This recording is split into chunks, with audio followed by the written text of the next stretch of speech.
Srila Prabhupada's translation. Maharaj Parikshit sat down firmly on the banks of the Ganges to concentrate his mind in Krishna consciousness, rejecting all other practices of self-realization, because transcendental loving service to Krishna is the greatest achievement, superseding all other methods. Srila Prabhupada's purport. For a devotee like Maharaj Parikshit, none of the material planets, even the topmost Brahmaloka, is as desirable as Goloka Vrindavan, the abode of Lord Sri Krishna, the primeval Lord and original personality of Godhead. This earth is one of the innumerable material planets within the universe, and there are innumerable universes also within the compass of the Mahatattva. The devotees are told by the Lord and his representatives, the spiritual masters or acharyas, that not one of the planets within all the innumerable universes is suitable for the residential purposes of a devotee. The devotee always desires to go back home, back to Godhead, just to become one of the associates of the Lord in the capacity of servitor, friend, parent, or conjugal lover of the Lord, either in one of the innumerable Vaikuntha planets or in Goloka Vrindavan, the planet of Lord Sri Krishna. All these planets are eternally situated in the spiritual sky, the Paravyoma, which is on the other side of the causal ocean within the Mahatattva. Maharaj Parikshit was already aware of all this information due to his accumulated piety and birth in a high family of devotees, Vaishnavas, and thus he was not at all interested in the material planets. Modern scientists are very eager to reach the moon by material arrangements, but they cannot conceive of the highest planet of this universe. But a devotee like Maharaj Parikshit does not care a fig for the moon, or for that matter, any of the material planets. So when he was assured of his death on a fixed date, he became more determined in the transcendental loving service of Lord Krishna by complete fasting on the bank of the transcendental river Yamuna, which flows down by the capital of Hastinapur in the Delhi state. Both the Ganges and the Yamuna are amartya, transcendental rivers, and the Yamuna is still more sanctified for the following reasons. We'll just read the verse one more time. Atol vihaye mamamum chalokam, vimashita he yataya parastat, krishangri sevam adimanyamana, upavishat prayam amatyanadhyam. Maharaj Parikshit sat down firmly on the banks of the Ganges to concentrate his mind in Krishna consciousness, rejecting all other practices of self-realization, because transcendental loving service to Krishna is the greatest achievement, superseding all other methods. Om Jnanatimirandasya Jnananjana Shalakaya Chakshurmilitam Jena Tasmai Shri Gurave Namaha. Jai Shri Krishna Chaitanya Prabhu Nityananda Shri Advaita Gadadha Shivasari Gaura Bhaktavinda. Hare Krishna Krishna Krishna Hare Hare, Hare Rama Rama Rama Hare Hare. Namo Vishnu Padaya Krishna Prashta Bhutale Shrimati Shivam Swaminiti Namane. So this is a very, very wonderful verse, a very wonderful part of Srimad Bhagavatam. The devotees of Bhaktivedanta Mana and those who are attending these classes have been reading in the previous chapter how Maharaj Parikshit was cursed by Shringi, and who was the son of Shamikya Muni, and it was not a good curse. We hear in Srimad Bhagavatam of so many instances where people were cursed. We hear how Narada Muni would curse people and they would be benefited. But this was an unjust curse.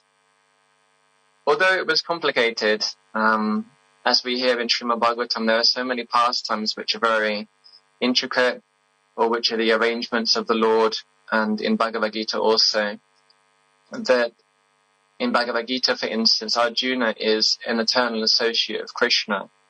Srila Prabhupada said that the Pandavas are Krishna's eternal associates in the material world, which is an interesting thing, but that's what Srila Prabhupada said. So Arjuna doesn't fall into illusion, he's a perfect devotee. But for the purposes of Bhagavad Gita, Krishna put Arjuna into illusion, so he would ask various questions so Krishna could speak Bhagavad Gita to him and benefit all of us. So similarly, Maharaj Parikshit is also a perfect devotee. Krishna appeared to him when he was in his mother's womb, Uttara's womb, and Ashwatthama tried to kill Parikshit Maharaj. He was the last member of the Yadu dynasty with the Brahmastra. But Krishna came personally and protected the baby in his mother's womb. So Parikshit Maharaj is a perfect devotee. But by Krishna's arrangement, when he was out hunting in the forest, and he was very tired and thirsty, he came upon this Muni in his ashram, and he wanted some water. And when the Muni didn't respond to his request, because he was in samadhi and meditating, then Parikshit Maharaj kind of childishly put a snake around the Muni's neck, a dead snake, which is not something that Parikshit Maharaj would do, because he's very respectful, and especially towards the Brahmanas. So it was Krishna's arrangement that Parikshit Maharaj get cursed. And the reason is so that we can all hear Srimad Bhagavatam. And this part of Bhagavatam is extremely interesting because it's also very historical. Krishna has already left the planet at this time, and we know that when Krishna leaves, then Kali Yuga begins. Kali cannot take reign, he cannot come into control if Krishna is still on the planet. But after Krishna leaves, then Kali begins to exert his influence. And we've also heard about that. That was the previous chapter. Before Parikshit Maharaj being cursed was the punishment and reward of Kali. So that's the age that we're in now. We're now 5,000 years into the age of Kali. And it's interesting historically to look back and see where did it begin, and it actually began here. So this is the first instance of the Brahminical class becoming impure and becoming degraded. And it began with Shringi, this boy, cursing Parikshit Maharaj unnecessarily. So there are so many beautiful verses in the surrounding chapters, and Shringi's father, Shamika Rishi, when he heard that his son had cursed Maharaj Parikshit, he says to him then, "Oh my boy, your intelligence is immature, and therefore you have no knowledge that the king, who is the best amongst human beings, is as good as the personality of Godhead. He is never to be placed on an equal footing with common men. The citizens of the state live in prosperity, being protected by his unsurpassable prowess." And then Shamika Rishi goes on to explain what will happen in Kali Yuga when the kings are not protected and not in power. Due to the termination of the monarchical regimes and the plundering of the people's wealth by rogues and thieves, there will be great social disruptions. People will be killed and injured, and animals and women will be stolen. And for all these sins we shall be responsible. And I'll just read this last verse. At that time, the people in general will fall systematically from the path of a progressive civilization in respect to the qualitative engagements of the castes and the orders of society and the Vedic injunctions. Thus, they will be more attracted to economic development for sense gratification, and as a result, there will be an unwanted population on the level of dogs and monkeys. So that's exactly what we see now. We don't have qualified leaders, we don't have qualified kings who are guided by Brahmanas. And because of that, the leaders exploit the population who are on the level of dogs and monkeys. And that began at this time when the Brahminical class became impure and they could not guide the Kshatriyas correctly. We see here that they're cursing the Kshatriyas, they're not protecting the Kshatriyas and guiding them. And at one point, Mother Urmila gave a very interesting presentation showing how during the progression of Kali Yuga up until now, that originally Brahmanas were in power, not in power in the sense that they would run society, but in the sense that they would guide the Kshatriyas from a distance with scripture, and the Kshatriyas would rule. So in effect, it was the Brahmanas who were in power because they were telling the Kshatriyas what to do. So originally the Brahmanas should be guiding society because they are the most sattvic and the most Krishna conscious and know the scriptures best. But we see that during Kali Yuga, then things happen that they lose control.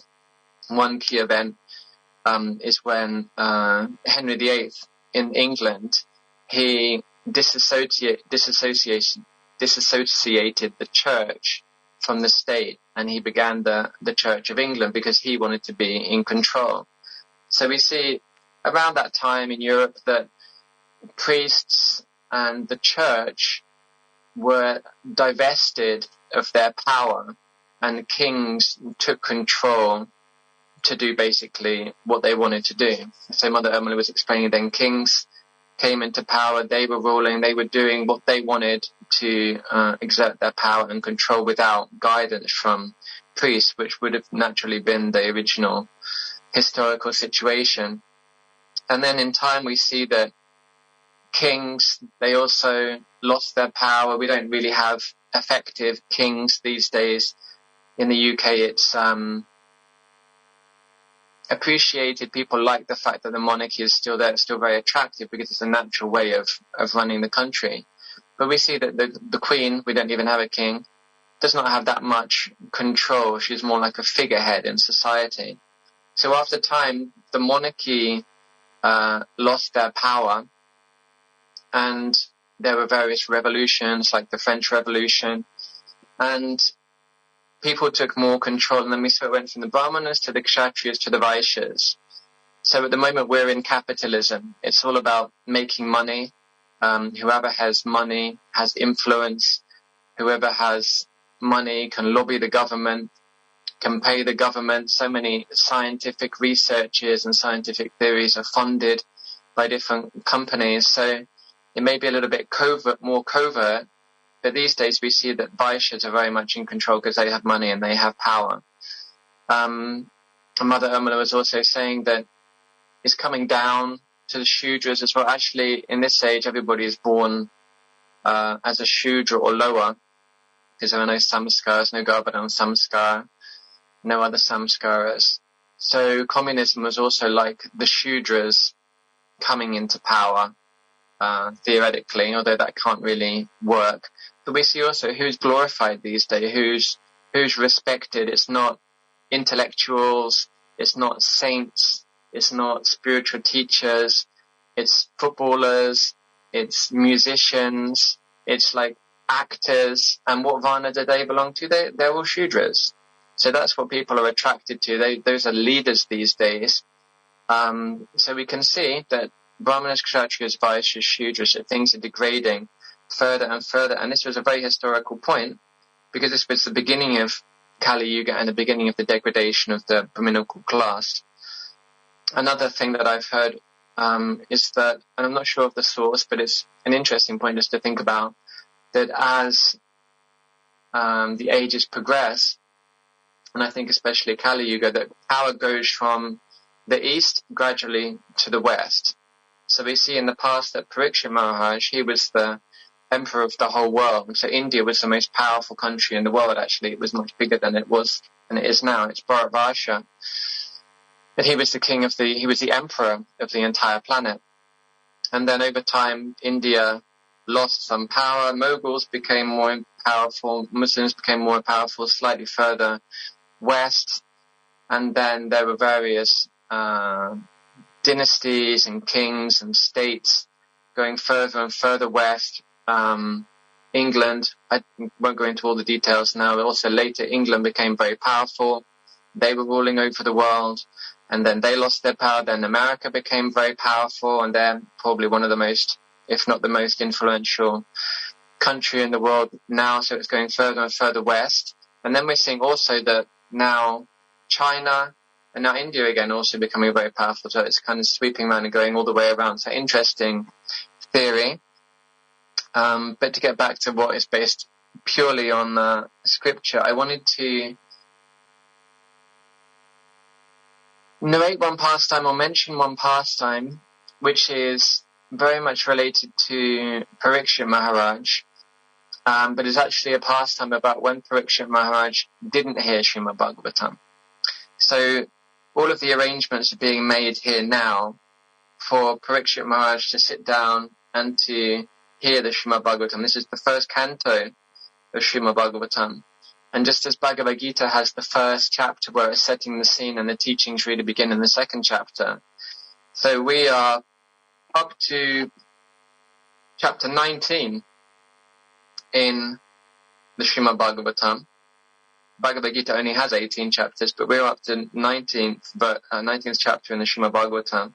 And only now Shukadeva Goswami is appearing, and he will begin to speak the Srimad Bhagavatam, really. So this is what Bhagavatam is about. It's about Shukadeva Goswami speaking to Maharaj Parikshit.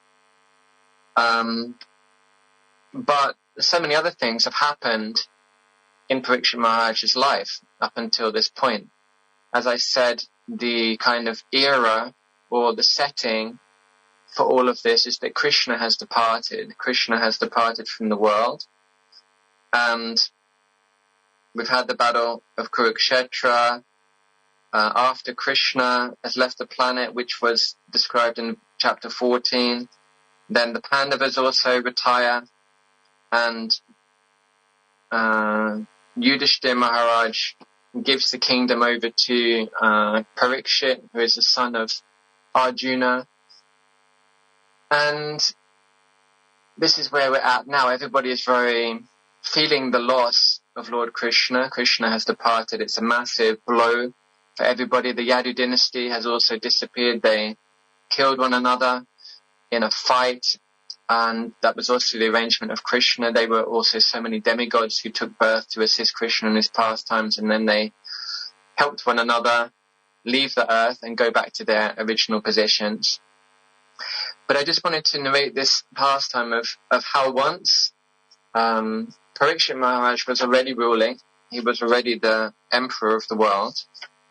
And Vajra, who was the great-grandson of Krishna, he was situated in Mathura, and he was reigning there. So we know that Vajra, he established so many different deities and temples in Vrindavan, and that is because of the following pastime.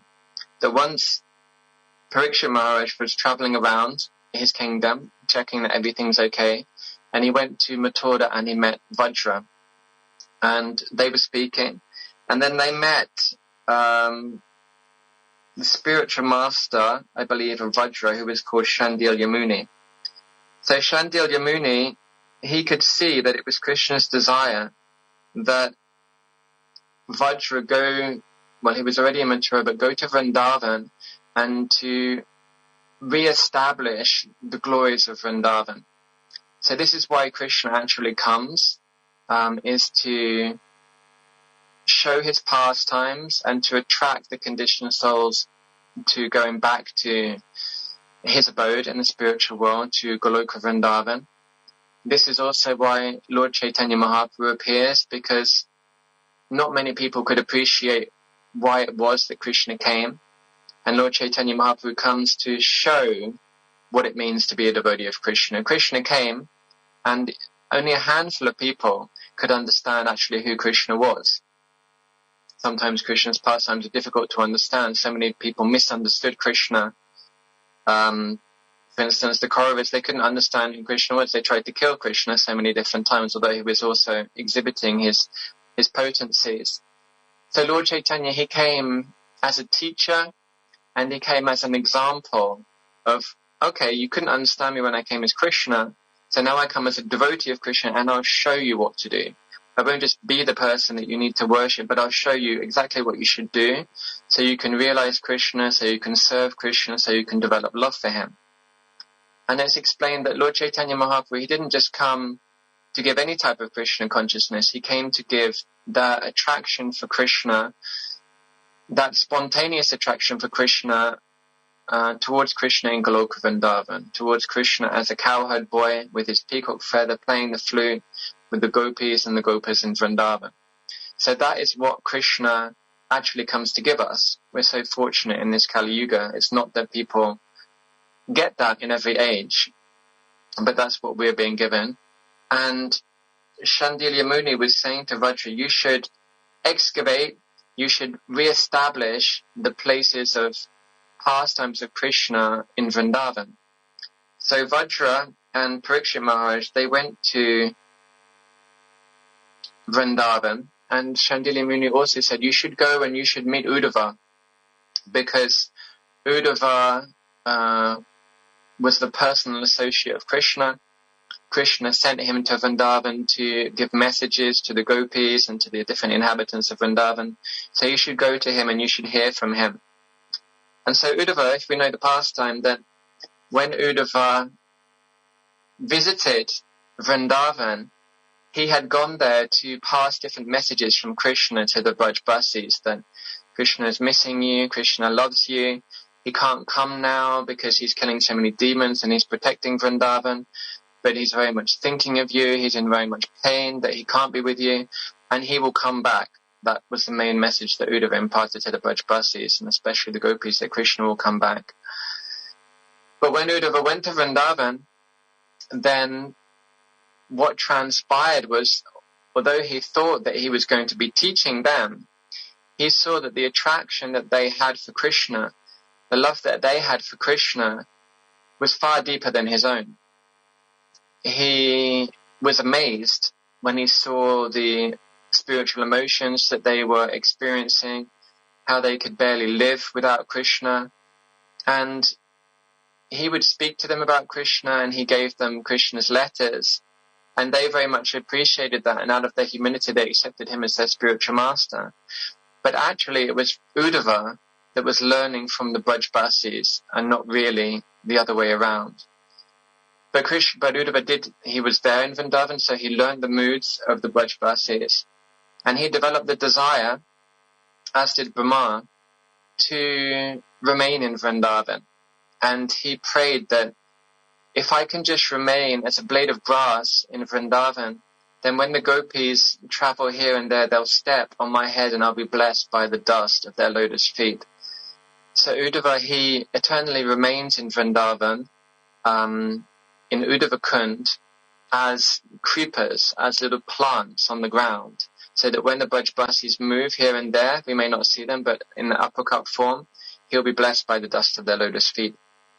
So Shandilya Muni said to Parikshit Maharaj and Vajra that you should go there and you should speak to Uddhava, and he will explain to you the glories of Vrindavan. So they went there, and also the queens of Dwarka, who were still present on the planet after Krishna's departure, they also went there, and they went to Uddhava Kund, and they began a kirtan, because that's what Shandilya Muni had said, that was what will attract Uddhava and make him appear to them.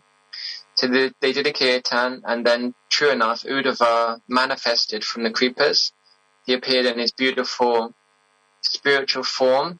He's very much similar to Krishna. When he arrived in Krishna to give messages, then the Brajbasis and the gopis thought that was Krishna originally, but then they could see that it wasn't, although he looks very much like Krishna. So Uddhava appeared, and he spoke to Maharaj Parikshit, he spoke to the queens, and he said that, I knew you were going to come, and the reason that you have come is for me to speak Srimad Bhagavatam to you. So at that time, Uddhava spoke Srimad Bhagavatam for 1 month to Vajra and to the queens of Dwarka. But he said to Maharaj Parikshit that this is not the time for you to hear Srimad Bhagavatam, that Kali has already appeared on the earth, and for us to have a peaceful Srimad Bhagavatam recitation, you need to go and protect us from Kali.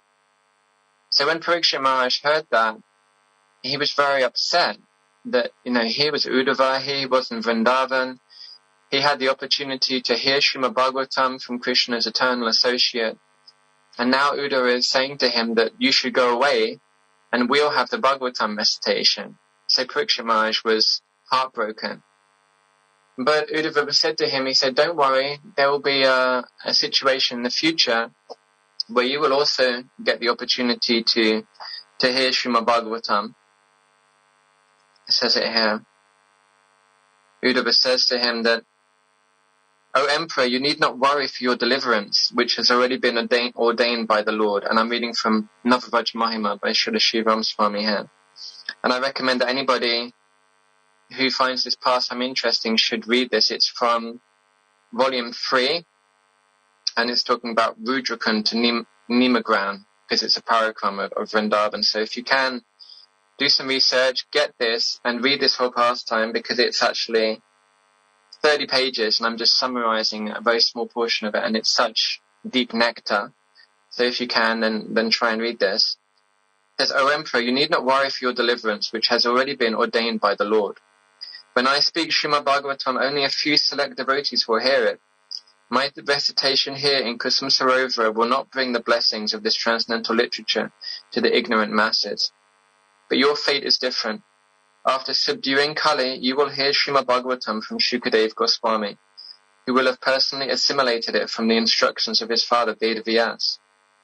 The great sages of the universe will be present when you hear Krishna's pastimes from Sri Shuka.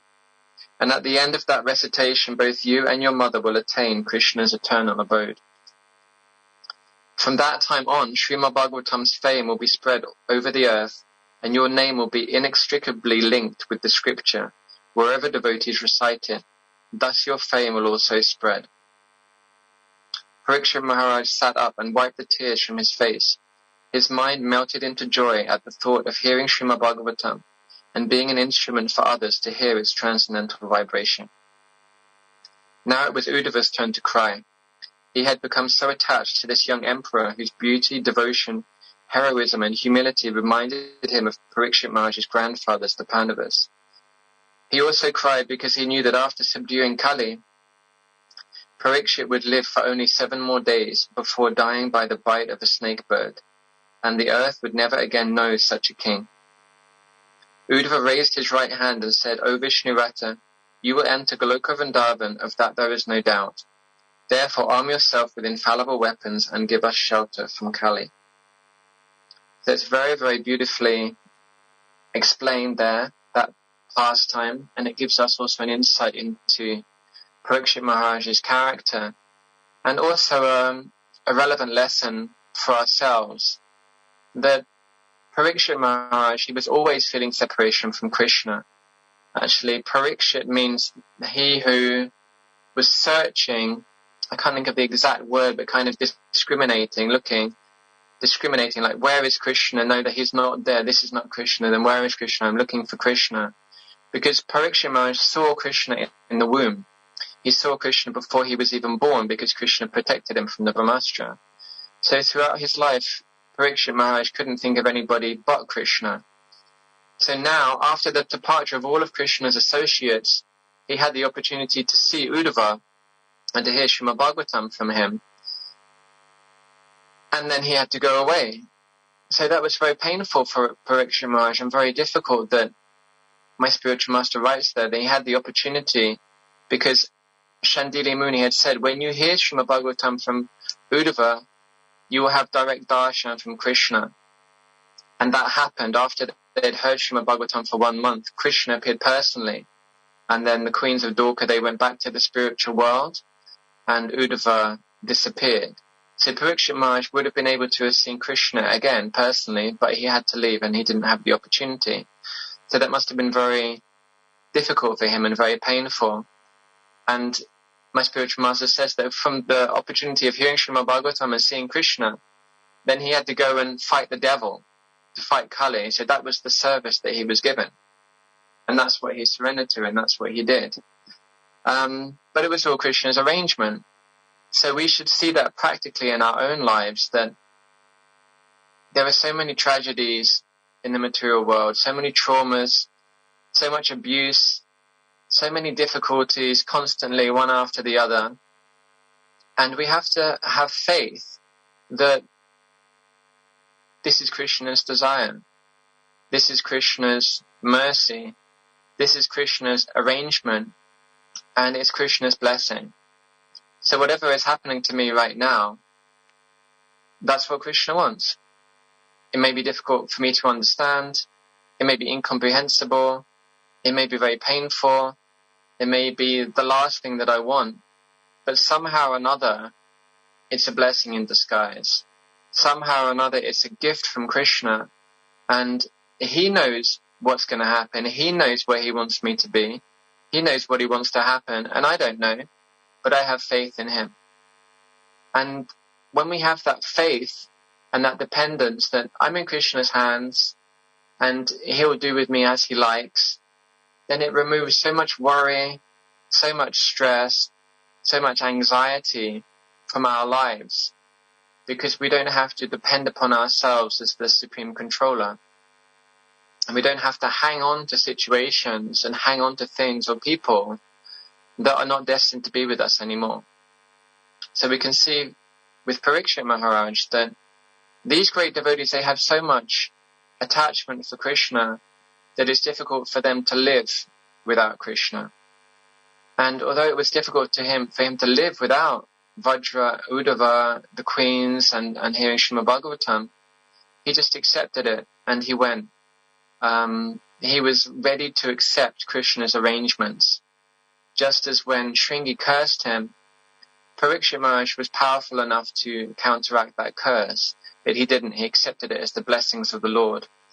And the verses which you've read recently are so beautiful as Parikshit Maharaj was accepting the curse as a blessing of Krishna. And he says,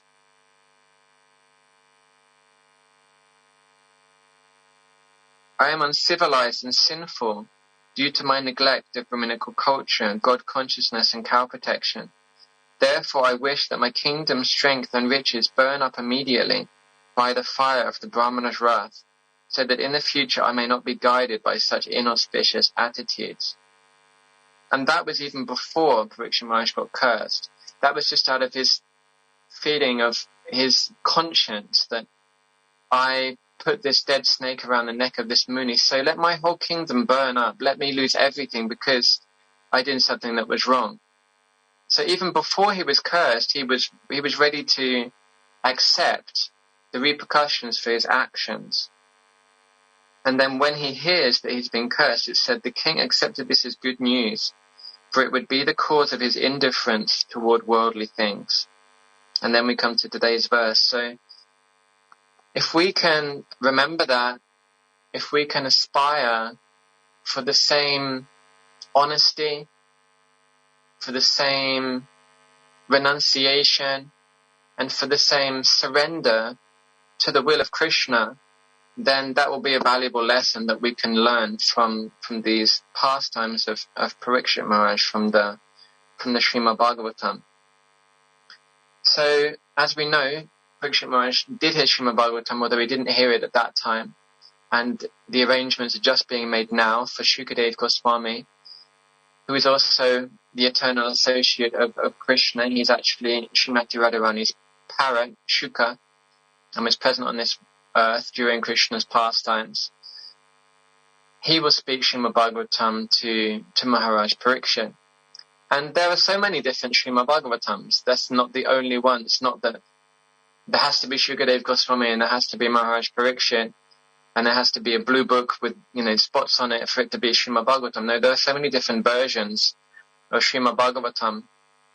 In the second canto, 9th chapter, I think from the verse 33 or 34, there's the chatur shloki of Srimad Bhagavatam. Ahameva sameva gre nanyat sad yada sad param paschad aham yade tachcha yovashisheta sosmiham. That's the first verse. And it's Krishna saying to Brahma that before this creation there was nothing but myself. What you see now is I, the personality of Godhead, and what remains after annihilation will also be I, the personality of Godhead. So at that time, Krishna speaks Srimad Bhagavatam to Brahma in 4 verses. So that encompasses the whole Srimad Bhagavatam, the whole 18,000 verses that we have. All of the teachings of Srimad Bhagavatam are contained within those seed verses that Krishna spoke to Lord Brahma. And then we also hear in the Srimad Bhagavatam there's different times where Vidura and Maitreya, they're speaking the Srimad Bhagavatam. There's another time, I think it's Anantashesh is speaking the Srimad Bhagavatam to the four Kumaras. That's also within the Bhagavatam. There's other pastimes. This isn't mentioned within our Srimad Bhagavatam, where Gokana, he speaks Srimad Bhagavatam to his village and to his brother Dundukari to deliver them, and the whole village goes back to Godhead, goes back to the spiritual world after he's recited Srimad Bhagavatam for the second time. It's explained that in the heavenly planets, our scriptures, these scriptures are much longer and much more detailed. That the Mahabharata, I believe, is 1 million verses in the heavenly planets. Well, maybe Srimad Bhagavatam, Mahabharata is 100,000 verses that we have with us. So Srimad Bhagavatam is malleable. It is the glorification of Krishna. It's Srimad Bhagavatam. It's the pure, unalloyed glorification of Krishna, and it exists in various different forms. So there are different recitations, and wherever Krishna is glorified, then that is Srimad Bhagavatam. And it's also to be known that Krishna's glories, Srimad Bhagavatam, the glories of the spiritual world, Srila Prabhupada said, all of that is contained also within Jai Radha Madhava. When we're chanting Jai Radha Madhava, as Srila Prabhupada did before this class, then the whole of the spiritual world is contained within that song. And when we chant the Hare Krishna Mahamantra, Hare Krishna, Krishna Krishna, Hare Hare, Hare Rama, Rama Rama, Hare Hare, everything is contained within the vibration of the Hare Krishna Mahamantra. So the whole spiritual world, all of the material worlds, all of Srimad Bhagavatam, Krishna is there within his holy names. And it's explained that Krishna's holy names are even more accessible than Krishna himself. So if we associate with Krishna, if we just chant Krishna's names, then we are in contact with him. We're in contact with the spiritual world, with all of his associates. We're in contact with the Srimad Bhagavatam. Actually, Srila Prabhupada said that you don't need to read my books. He said, you just need to chant Hare Krishna. Actually, we don't need to do anything else. We don't need to worship the deity either. We need to just chant Hare Krishna. But because we can't chant Hare Krishna correctly, because we can't chant the pure holy name, and we can't hear Krishna's holy names, and we can't see Krishna when we're chanting Hare Krishna, then we need to do these other things to purify us so that we can chant correctly. But that is the Yuga Dharma. Harinama, Harinama, Harinama eva kevalam. Kalo nasti eva nasti eva nasti eva gatiranyata. So the whole of the Srimad Bhagavatam is contained within the Hare Krishna Mahamantra, but it also supports our chanting, because we can't chant purely, we can't chant correctly, so we need to understand why it's important to chant and to hear about his different devotees and how they chant and how they've purified and perfected their lives.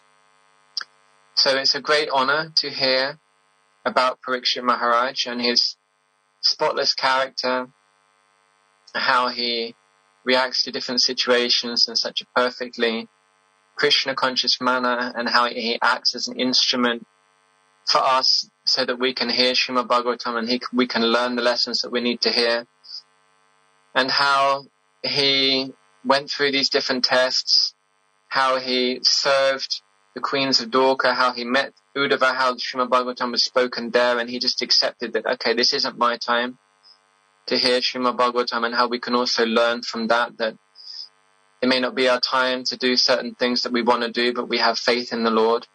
And then we were also speaking about the historical context of this chapter at the beginning of Kali Yuga. It's also described that, I forgot to mention, that the son of Parikshit Maharaj is King Janamejaya. So he was the last emperor of the world, and there are different inscriptions in temples in India where dynasties of kings are written down from our modern time all the way back to King Janamejaya. So it can be directly traced, all of the kings that have ruled in India, back to Janamejaya, and then from Janamejaya then we have everything in Srimad Bhagavatam. Parikshit Maharaj, Yudhishthir, and previous to that. So it's also very historical proof and evidence of Krishna consciousness, and an interesting insight as to where we are now in the world, why we're dealing with what we have to deal with now, and how that came from the Vedic age, and how we can redevelop our Krishna consciousness and bring up a Vedic age again in this Kali Yuga through the Golden Age and the chanting of Krishna's holy names. Okay, it's 8:23. Thank you very much for your attention, for the opportunity to read Srimad Bhagavatam and to speak on Srimad Bhagavatam. Please forgive any offences or inadequacies, as I am an ocean of them and full of them. It's nice to be connected with the devotees at Bhaktivedanta Mana once again. If anybody has any questions or comments, then let me know. Sangathan Priyapuri, you are our facilitator. So, is there anything that anybody would like to say or to ask? Thank you, Taruna Krishna Prabhu, for this wonderful class. It's very enlightening to actually hear. Have your association and also hear the knowledge, from your inspiration and also from your experiences of reading this nectar that is Srimad Bhagavatam.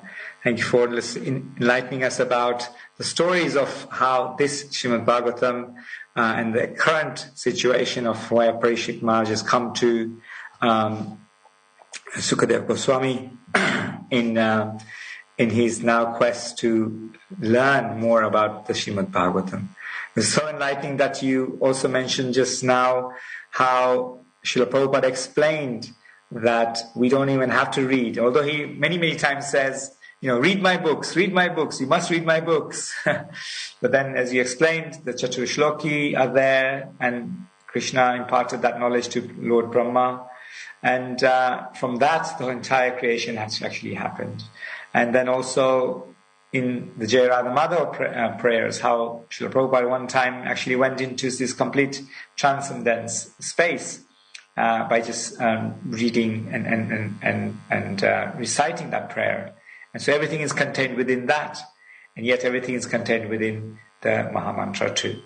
So at the moment we don't have any questions on the chat, but they will appear, of course. But I do have obviously some clarifications that I was thinking about whilst you were talking.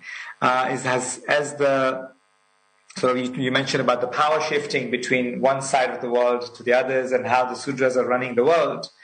And Prabhupada explains that as we are associating more and more, obviously we are part of this world, but we try to disengage ourselves from this material contaminations and actually purify ourselves through the process of devotional service. What would you say are the key tenets for actually ensuring our progress comes across in that way, so that we are able to navigate through this material nature and make progress through this Krishna conscious process? Thank you for the question, Purina. I can see some of the devotees in the temple room. I was just looking at myself for the whole class, just in case. Sometimes it's when you move to another page, it mutes you. So nice to see the devotees there in the temple room. My obeisances to everybody. Hare Krishna. I can't see exactly. Oh yeah, I can see some of you now. Okay. Haribol. I would say, how do we transfer through the material nature and achieve success in Krishna consciousness? Well, we need guidance. We need guidance from devotees. So we're inexperienced, we're full of material attachments, we are ignorant. I mean, we're born in Kali Yuga, so as my spiritual master says, we are the dregs of the barrel. We're like anybody who had any intelligence, they went back to the spiritual world with Lord Ramachandra, or with Lord Krishna, or with Lord Chaitanya, or even with Srila Prabhupada. But if we're still here, then, and Kali Yuga is progressing, then we are kind of, me speaking for myself, then the lowest of the low. So we need help. We need guidance from devotees. And devotees will give us everything. They'll tell us what to do. They'll say, okay, you're addicted to, I don't know, playing computer games, then, just play for half an hour less every day and chant one more round, or don't worry about chanting and reading Srimad Bhagavatam, just eat as much prasadam as you can. So if we're in contact with devotees, with senior devotees, with advanced devotees, then they'll help us and they will guide us. And they will give us the holy name, they will give us Srimad Bhagavatam, and they will explain it all to us. So we just had a preaching program the night before last here in Ashford, and I was explaining the importance of the purports, Srila Prabhupada's purports, because when we get Srila Prabhupada's books in the beginning, then I remember I was reading Bhagavad Gita and I couldn't put it down. I was so addicted to it. But also I couldn't understand the words. I couldn't understand what it was about. And I moved into the temple before I'd even finished reading the Bhagavad Gita. It had such a powerful effect. And then one devotee mentioned to me about the battlefield and Kurukshetra, and I didn't even realize that it was set on a battlefield, or there was like a battle happening. I got so disturbed and distracted and confused by all of the purports and all of the philosophy. So we need guidance of devotees. And in the beginning, that can be any devotee. They can just say, just chant Hare Krishna, or just get up early in the morning. Later that will be more advanced devotees, and then ultimately it will be our spiritual master. We will meet our spiritual master, our initiating spiritual master, and he will give us very formal instructions. But we need that, and we'll need that all the way through our Krishna consciousness. So we need personal guidance, we need personal advice and interaction to traverse the material energy and go back to the spiritual world, I would say. Thank you. Very nice response. Thank you. We have a question from the temple room, from Harika Mataji, and she's asking, how can we become Brajvasis? Is that possible, or is it childlike to think that we can also develop such pure magical love for Krishna? How do we develop such purity? That's the goal. The goal is to become Brajvasis, but it's also an extremely elevated thing. It's the highest attainment that anybody can attempt to achieve. And it's also something that is fraught with dangers.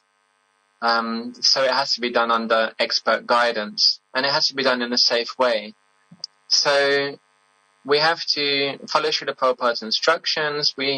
It's good if we have that desire to become Brajvasis, to go back to Krishna and to be with him and the Gopas and the Gopis and everybody there in Goloka Vrindavan. But Srila Prabhupada also said that first deserve and then desire. So actually, as I was saying, everything is contained within the Hare Krishna Mahamantra, and everything will be revealed by the Hare Krishna Mahamantra.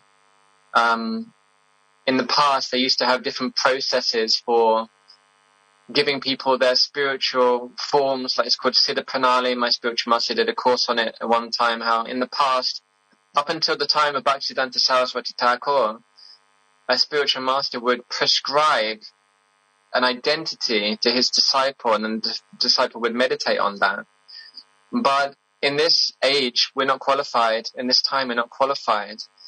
And I think it was Gorka Shordas Babaji that said the real way that things will be revealed and we will attain perfection is through chanting the Hare Krishna Mahamantra. It's very simple.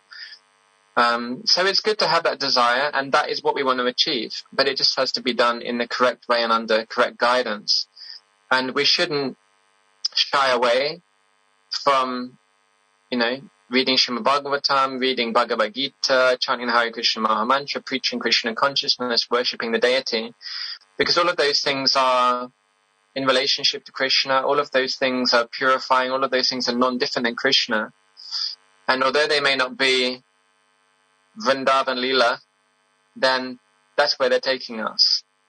Because that is Srimad Bhagavatam. Srimad Bhagavatam begins, we're hearing the pastimes of the Mahabharata now, and then we're hearing about Krishna's different incarnations, and we're hearing about different devotees, and we're gradually becoming more and more purified and more elevated. And then in the 10th canto, that is what we hear. We're hearing about Krishna and Vrindavan. And that is 90 chapters in the 10th canto. Lokanath Maharaj says that half of the Srimad Bhagavatam is Krishna's pastimes. Not all in Vrindavan, because it's also talking about Dwarka and Mathura, but Krishna's pastimes. So that is undoubtedly our goal. and we shouldn't forget that. But at the same time, we shouldn't jump ahead of where we are at the moment. So, yeah, we have to deserve as well as desire, and we should do this under the guidance of our authorities. But yeah, ultimately that is our desire to go back to Krishna and be with the Brajbasis, and Krishna will help us to get there in time if we are sufficiently dedicated to serving Sri Chaitanya Mahaprabhu's mission. Then actually it can only happen by the mercy of Sri Chaitanya Mahaprabhu. And the way that we get the mercy of Lord Chaitanya is to serve his mission, especially preaching Krishna consciousness, especially distributing his books, going on Harinam, preaching to guests, and supporting that preaching to whatever it may be, cleaning the floor, doing transfer in the pujari, facilitating the Srimad Bhagavatam classes from your phone in whatever room you may be, Sangatam Priya room. All of these services to support Chaitanya Mahaprabhu's Sangatam mission, that's how we'll get the mercy of Sri Chaitanya Mahaprabhu. And then only when we get the mercy of Sri Chaitanya Mahaprabhu can we ultimately get the mercy of Krishna. So, yeah, under guidance, but yeah, good desire. We just have to deserve it as well as desiring.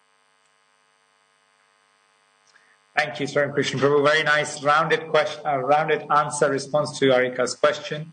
And you've covered a lot of ground in this very short period of time. We're coming to the end of our session here today.